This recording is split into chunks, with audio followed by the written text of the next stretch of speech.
युरोपमा पनि यस्तै होइन, बिहान बिहानमा चौरमा यसरी पसल खोल्छ।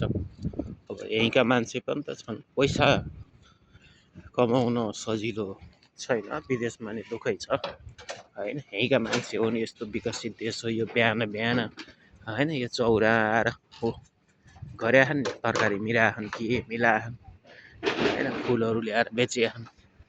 यहाँ विदेशमा भन्दैमा त्यतिकै कामै नगरिकन त केही हुन्न नि त होइन।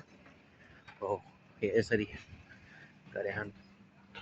यी सबैमा पनि हाम्रो चेकआउटबाट पछि पेमेन्ट सिस्टम गराउँछौँ होइन। यहाँ पेमेन्ट गर्दाखेरि हाम्रो चेकआउटको रेस्टुरेन्ट यहाँ हुन्छ, अनि त्यहाँ चाहिँ त्यहाँको कुपनहरू यहाँ फिलअप गर्ने गराउँछु।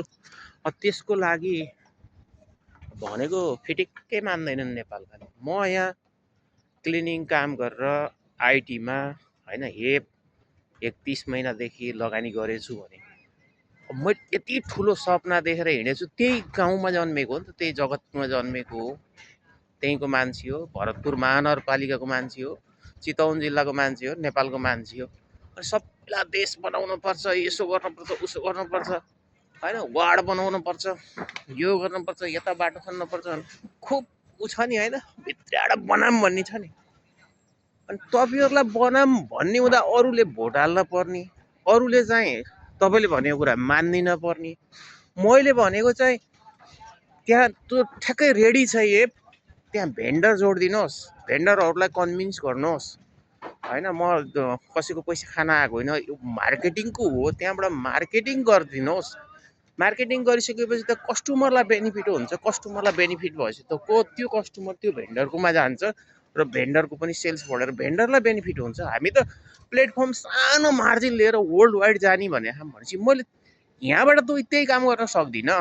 अनि यहाँबाट त्यो काम गर्दाखेरि कस्तो हुन्छ नि, यहाँ अलरेडी त्यस्ता किसिमका प्लेटफर्महरू थुप्रै छन्। तर जगतपुरबाट उठाइयो भने नेपाल चितवनमा उठ्छ, चितवनमा उठ्यो भने नेपालमा उठ्छ, त्यो इन्डियामा जान्छ। अनि इन्डियामा आइटी प्रोफेसरले पदम नेपालमा छिटो सेटअप गरेर मलाई ले त, म यहाँ इन्डियामा गर्छु कि नेपालको टिमले नगर्ने भयो, म यहीँ गर्छु छिटो भन्नुभयो। त्यो हुँदा त मैले अब नेपालमा सेटअप भएको चिज किन अहिले इन्डियामा दिने, नेपालमै गर्ने भनेर बाबा गर त त्यहाँ गर त भनेर भनेको छु।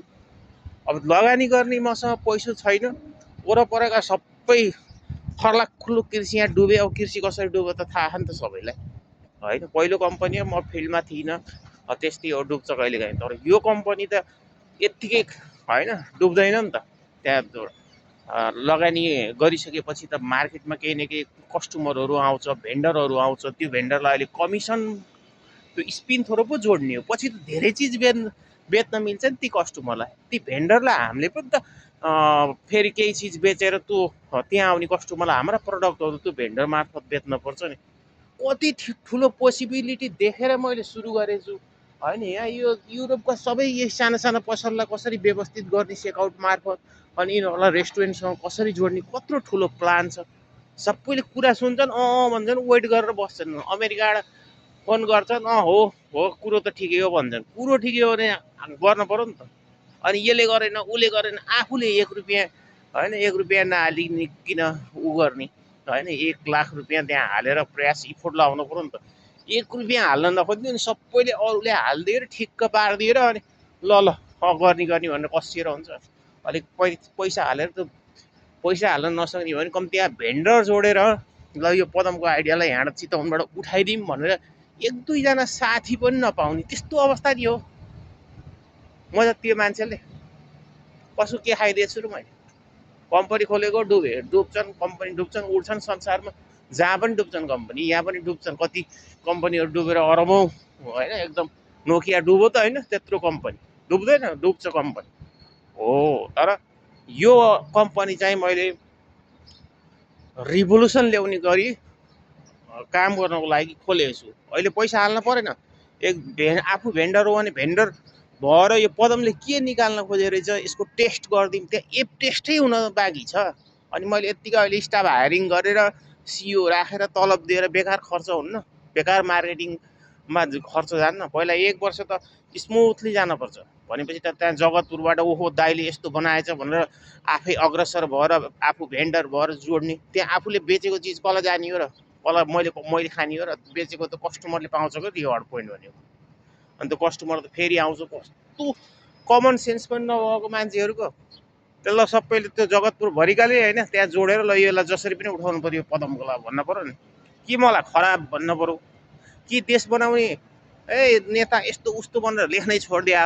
अनि किन लेखेँ त नि भने बेकार। मैले यो संसारको इकोनोमी नै रिसेप गर्छु भनेर बनाइरहेको छु त। म यहाँबाट भर्खरै आएर त्यहाँ मेरो ऋण तिर्न सक्छु र यहाँ पो ऋण तिर्नलाई यहाँ काम छ भनेर ऋण लियो होइन, व्यवसायमा लगानी गरियो, ऋण छ नि त। अनि भर्खरै अहिले नेपाल आएर मैले त्यहाँ 2 लाख 3 लाख कमाउनु सक्दिनँ नि त। त्यही भएको मान्छेले त थोरै इफोर्ट लगाइदियो भने त के सानो भइन्छ र, अचम्म लाग्छ। र त्यो जसरी पनि यो भाइरल बनाउनु पर्यो आज दिनभरि। आज दिनभरि 24 घन्टामा चेकआउट नेपालभरि भाइरल बनाउनु। कस्तो असहयोगको पनि एउटा अनसपोर्टको पनि एउटा सीमा हुन्छ नि, सीमै नाग्ने हो र भने। हस् त नमस्कार।